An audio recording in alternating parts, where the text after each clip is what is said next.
She might still be the girl who bakes sourdough when the tour buses finally stop rolling, but don't let the flour on her apron fool you. Taylor Swift is operating at nuclear power right now, and the rest of the planet is just trying to keep up. Fresh off turning the Eras tour into the highest-grossing live event in human history, Swift has quietly jetted to London with Travis Kelce in tow, and the internet is ready to explode. Sources with receipts say she's not just shooting the next inevitable billion-view music video. No, word on the street. And by street, we mean extremely connected British fashion insiders who have never been wrong about a royal-level commission, is that Taylor Allison Swift is sitting down with Sarah Burton, the woman who made Kate Middleton the most iconic bride of the century, to talk wedding dress. Yes, that's Sarah Burton, the one who spent 20-plus years as Lee McQueen's right hand, then delivered Princess Catherine's lace-sleeve masterpiece in 2011, and who, as of September 2024, is now creative director at Givenchy. Do the math. This isn't speculation. This is war-level intel. Multiple sources confirm the couple has blocked out private appointments in London this past week, and the only name that keeps surfacing is Burton. Forget the polite whispers about Vivienne Westwood, been there, or Oscar de la Renta, done that. Taylor is apparently ready to detonate the entire bridal industry by going full British couture aristocracy. And Travis Kelce, 6'4", Super Bowl, ring-stacking, tight-end-turned global heartthrob Travis Kelce, is reportedly right there in the room, giving his opinion on lace density and train length like it's third-in-law. The man has taste now. Deal with it. Let's be crystal clear about what this means. When Catherine walked down the aisle in that Sarah Burton for McQueen gown, fitted bodice, long sleeves, French Chantilly lace, 9-foot train, the global wedding industry shifted on its axis overnight. Bridal salons still can't keep long-sleeve lace in stock 14 years later. If Taylor Swift commissions Burton's first major bridal moment at Givenchy, the ripple effect will be biblical. We're talking instant seven-figure licensing deals for high-street knockoffs before the vows are even spoken.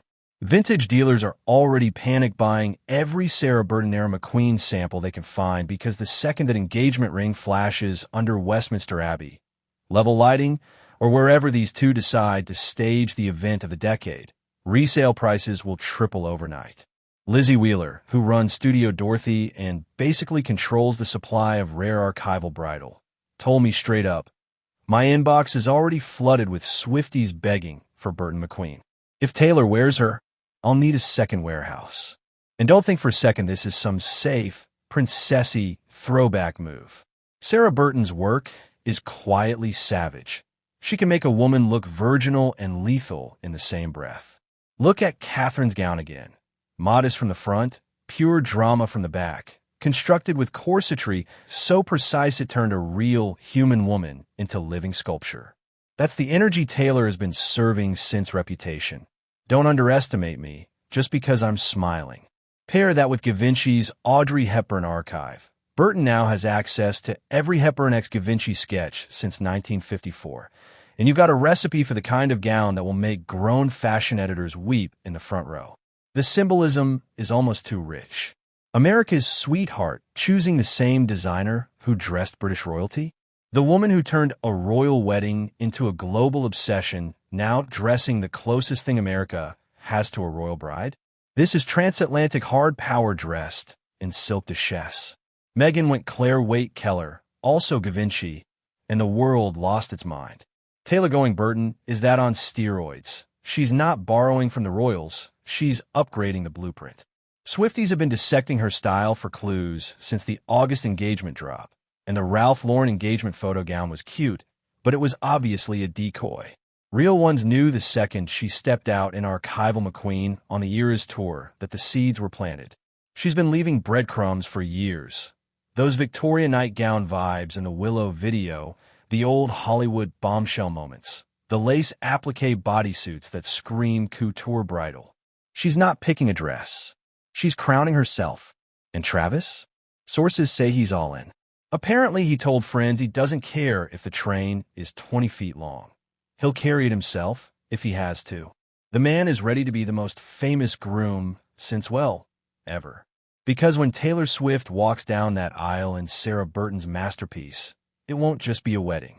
It will be a cultural coronation. And every bride for the next 20 years will be chasing that silhouette, that lace, that once-in-a-generation moment when a pop star looked a princess dead in the eye and said, "Hold my bouquet." Mark my words. When those photos drop, the internet will shut down, bridal stocks will moon, and Sarah Burton will become the most in-demand name in fashion overnight. Again, Taylor Swift isn't just getting married. She's rewriting the rules of iconography, one perfect stitch at a time. And we're all just lucky to be alive to witness it.